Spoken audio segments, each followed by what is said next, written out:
Welcome back to Basics, Part 3, Roast Levels. If there is anything that marketing tactics tend to do, it's this: confuse consumers. Using the name of an already existing thing, but making it different from that existing thing is a prime example. Does the term macchiato come to your mind? Imagine selling a radish, but instead of calling the bunch of radishes just that, you call it carrot instead. How confusing is that? Just like with drink names, there are some other elements in the coffee world that have perhaps been marketed to us in a way that is not fully accurate. So today we hope to clarify some of those things about roast levels specifically, and we'll do that by doing a few things. Firstly, by observing these stages of roasting. Secondly, by seeing how taste preferences can often get in the way of objectivity. And thirdly, determining your taste preferences and then to challenge them. Although this is a back to basics episode, it will be a little bit more extensive than previous episodes. Let's start by looking at the stages of roasting.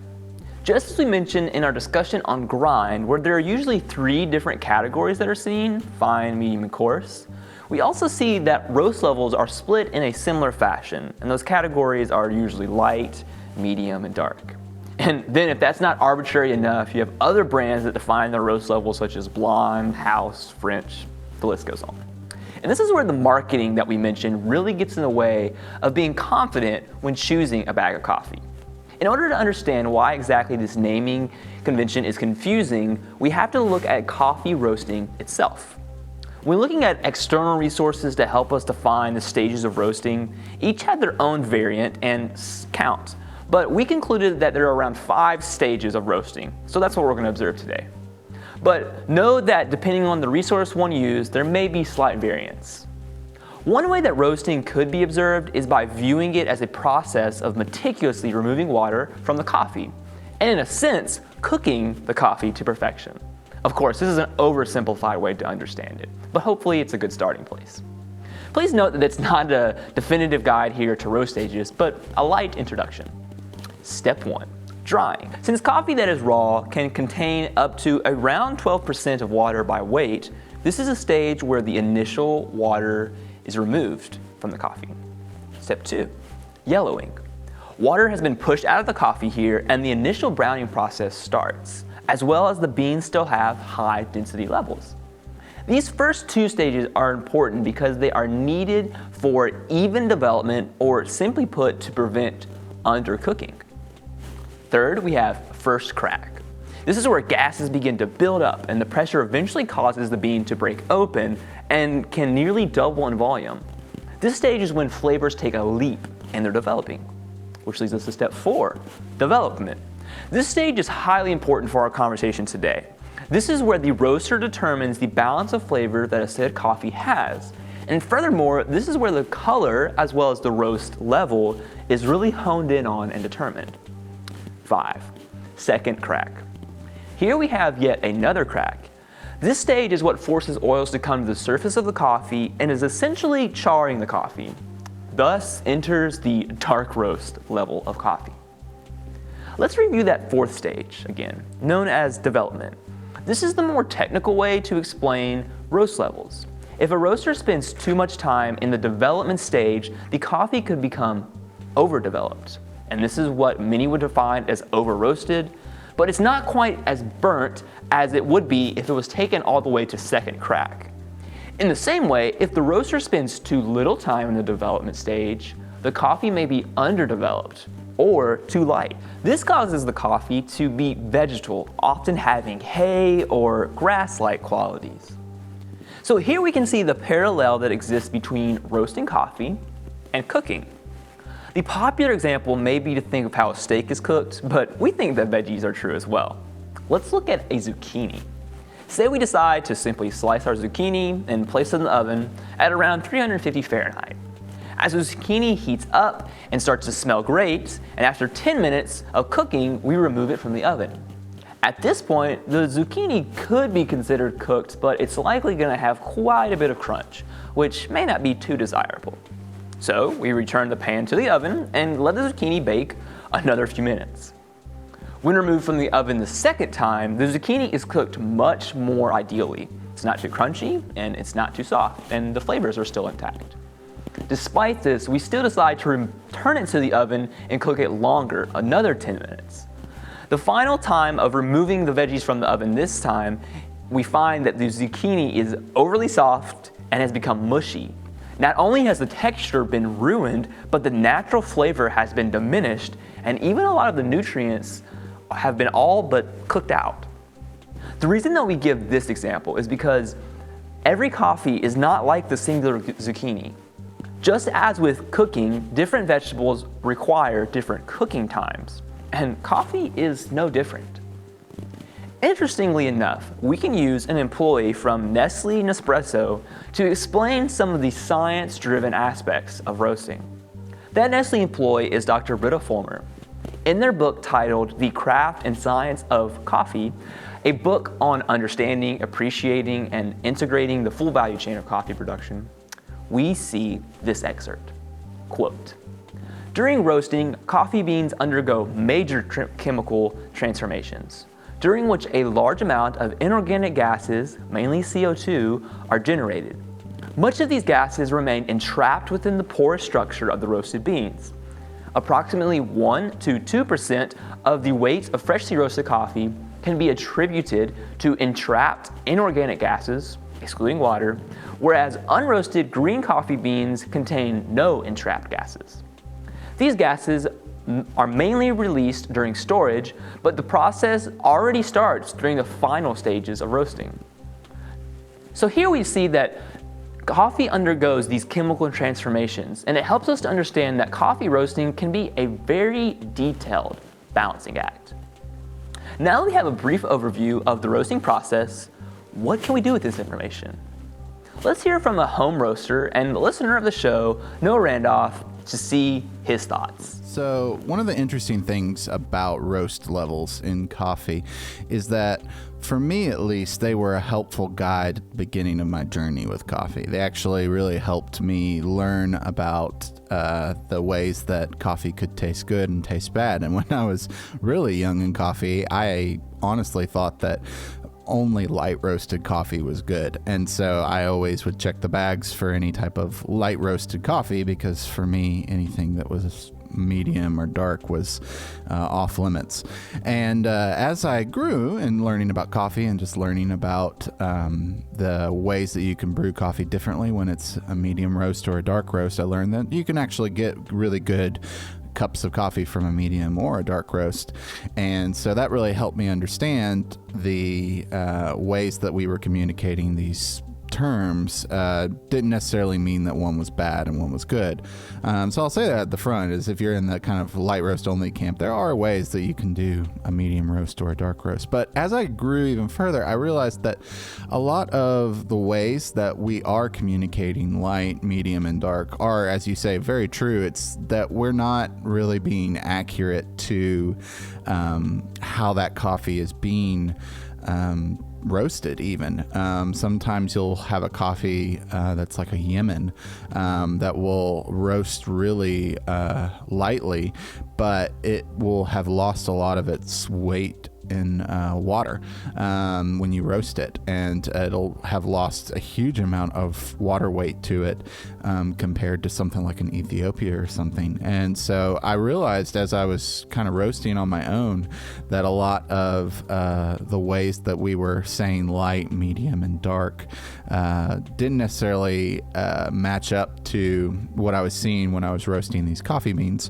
And at that time, I also began to kind of understand that these terms sometimes are ways to help us get through like the first couple years of learning when it comes to coffee. They're ways of helping us sort of put certain like a finite number or a finite like name to what we're looking at, you know, but really they're only guideposts, not actually like active like ways of communicating what the coffee is in and of itself.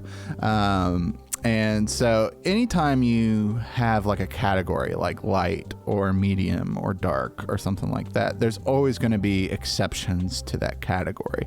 There's always going to be, like, even when you think about how we like classify animals, and particularly mammals, for instance, we have rules for what falls into the category of mammals.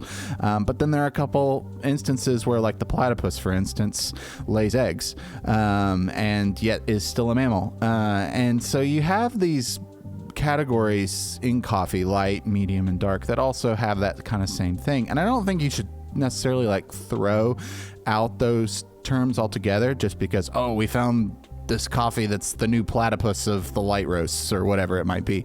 But I do think that it is helpful to know that the deeper you dive into this kind of topic, the more those categories do begin to break down. And that's with anything in life, right? Is the more you begin to put it under a microscope, the more things stop acting the way you expected them to and start to act a little differently. And I think that helps us as human beings to know that the world is complicated, and helps us to be able to be a little bit more humble in the way that we're communicating.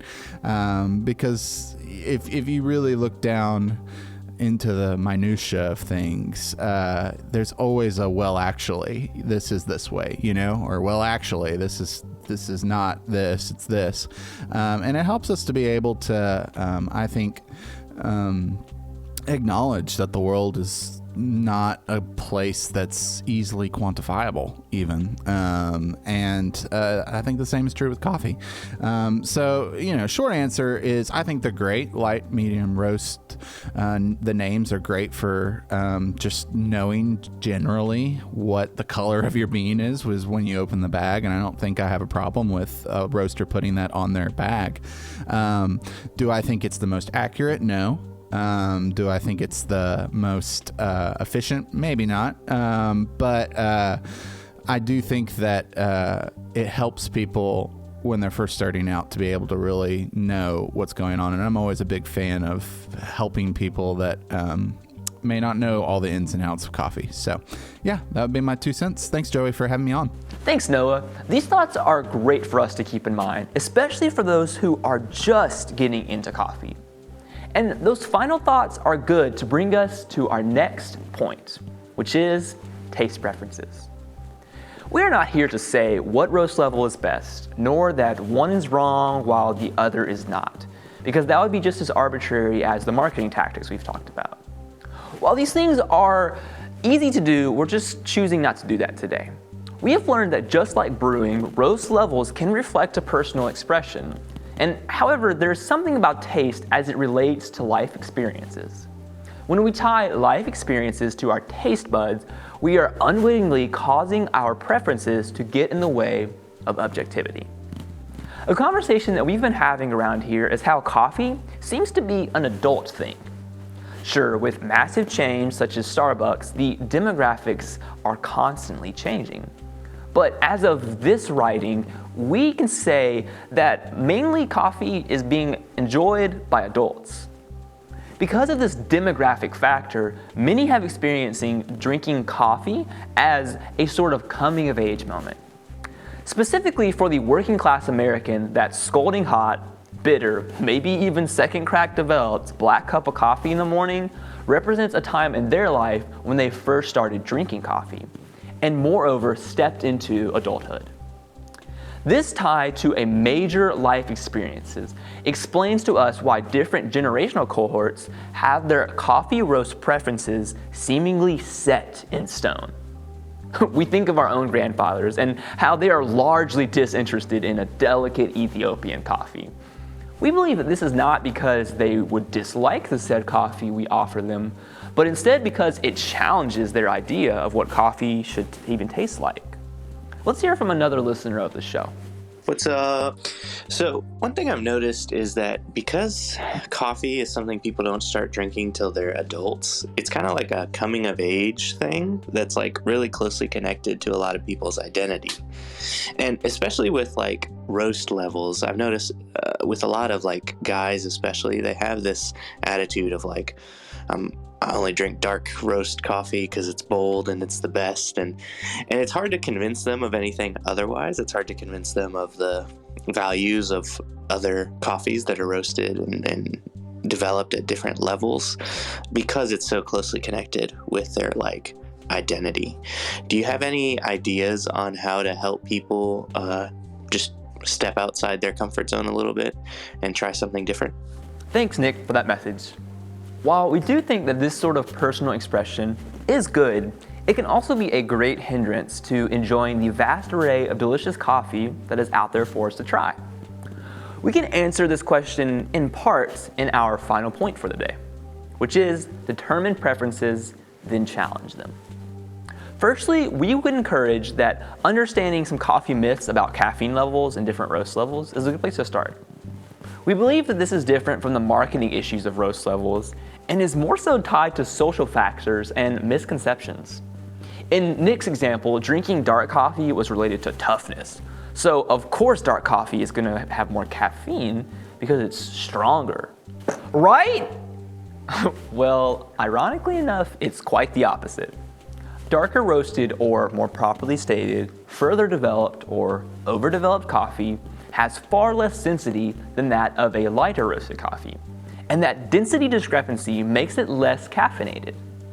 Think of our food example again. If you cook something for so long that it begins to burn, it will usually shrink in size. And this is precisely what happens whenever we're roasting coffee.